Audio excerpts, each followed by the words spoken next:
वक्फ कानून वापस लो, वक्फ कानून वापस लो के स्वर बंगाल में तेज हो गए हैं। लेकिन क्यों?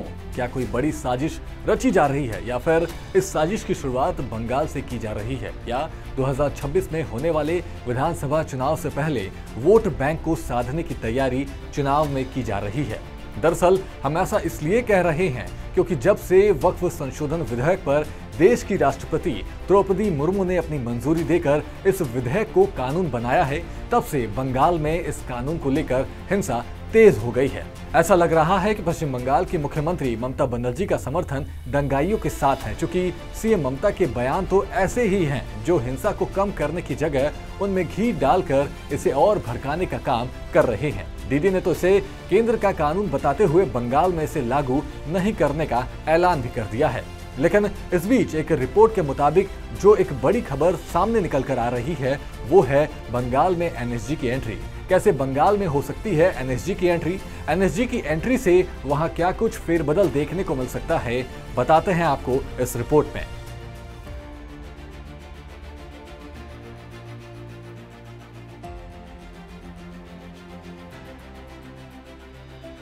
वक्फ कानून को लेकर जहां एक तरफ लड़ाई सुप्रीम कोर्ट पहुंची हुई है, तो वहीं दूसरी ओर बंगाल में हिंसा अपने चरम पर है। हिंसा भी इस कदर की गई कि पुलिस चौकियों को फूंक दिया गया और हालात पर काबू पाने के लिए केंद्रीय सुरक्षा बल सीआरपीएफ को मैदान में उतरना पड़ा। रिपोर्ट्स के मुताबिक दंगाइयों ने केंद्र बल पर भी कई जगह हमला किया, लेकिन उपद्रवी शायद पश्चिम बंगाल के संदेशखाली की साल 2024 की वो घटना भूल गए हैं जब एनएसजी ने मोर्चा संभालते हुए उनका इलाज कर दिया था। दरअसल साल 2024 में पश्चिम बंगाल के उत्तर 24 परगना जिले के संदेशखाली में ईडी ने टीएमसी नेता शाहजहां शेख के घर पर छापेमारी की थी। इस छापेमारी के बाद उनके समर्थकों ने ईडी के अधिकारियों पर हमला किया था, जिसके बाद सीबीआई की टीम ने कई जगह छापेमारी की, जिसमें विदेशी रिवॉल्वर, कारतूस और देसी बम जैसे कई खतरनाक हथियार और गोले बारूद जब्त किए गए। इसके साथ ही इलाके में सुरक्षा व्यवस्था को सुनिश्चित करने के लिए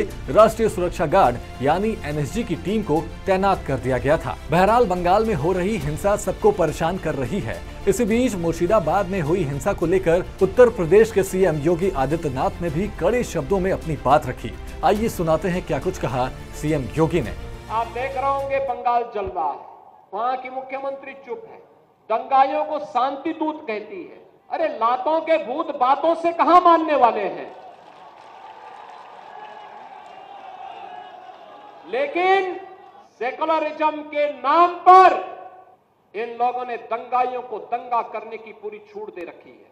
पूरा मुर्शिदाबाद पिछले एक सप्ताह से चल रहा है, सरकार मौन है। बहनों और भाइयों, इस प्रकार की अराजकता पे लगाम लगनी चाहिए। मीडिया रिपोर्ट्स के मुताबिक मुर्शिदाबाद में हो रही हिंसा में बम के छर्रे और देसी हथियारों का भी इस्तेमाल किया गया है। वहीं अब कुछ रिपोर्ट्स में ऐसे दावे भी किए गए हैं कि अगर बंगाल में स्थिति सामान्य नहीं हुई तो वहां की सुरक्षा व्यवस्था एनएसजी को दी जा सकती है। वैसे इस मुद्दे पर आपकी क्या राय है, हमें कमेंट करके जरूर बताएं और देखते रहें सूर्या समाचार।